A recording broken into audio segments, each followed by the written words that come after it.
We don't have to do this. You know that, right? What's the other option?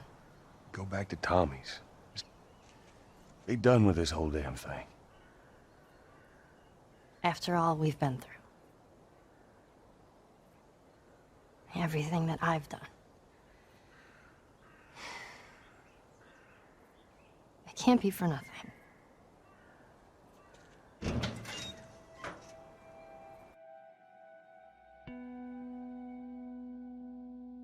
As someone who plays video games casually, buying a game every few months and getting too emotionally and mentally invested, playing The Last of Us was enjoyable to no end, even if I spent more time dying than advancing through the actual game. I got so attached to these characters that I couldn't stop playing, and after I finished, I couldn't easily forget them.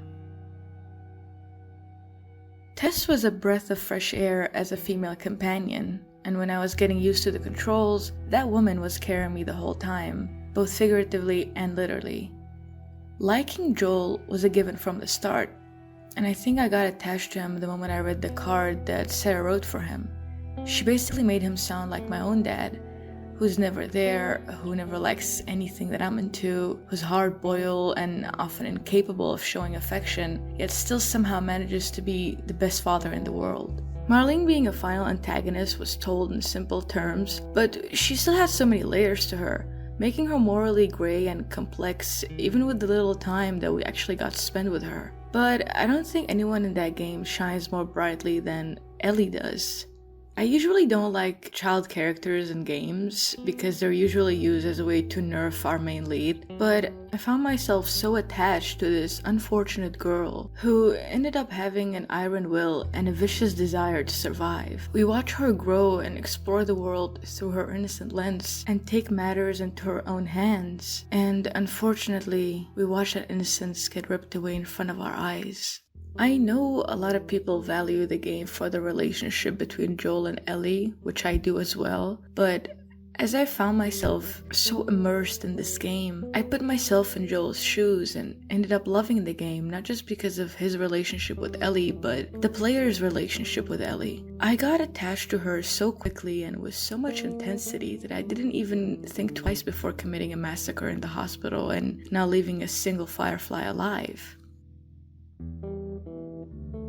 I think the most important thing about this game is how enjoyable it was. I'll never forget, for instance, the first time we encountered a clicker, or how switching to playing with Ellie was such a magical experience. And most importantly, throughout the game, we're hinted at Joel's dark past, but we never get to see it. But the moment Ellie is not around, we get Joel's dark side in full display, which was a bit scary actually, which surprisingly enough made me like Joel even more, because at the end of the day, she is his light in the darkness.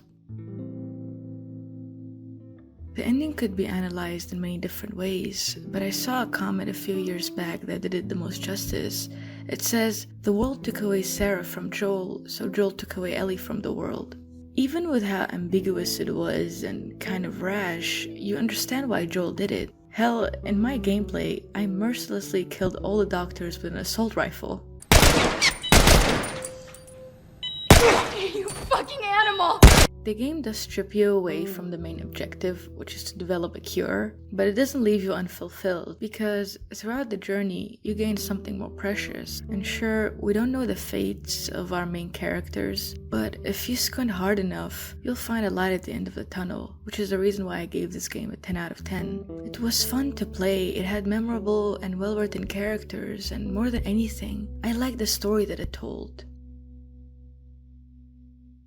What I liked the most about the story of The Last of Us is that the writers weren't trying to be pretentious about it. It's pretty linear actually, and it's not that original by any stretch of the imagination, but it still manages to be meaningful and its ending thought-provoking. It wasn't done for pure shock value or to deliver a woke message. It was purely character-driven and had a simple format.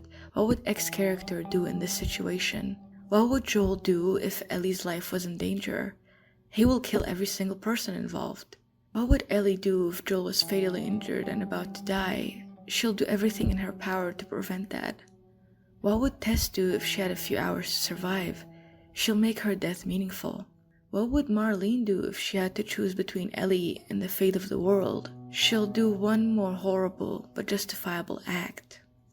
The events of The Last of Us don't just happen. You can see them coming, but wish the outcome could be different. And more than anything, they mean something. The story itself means something. And then there's The Last of Us Part 2.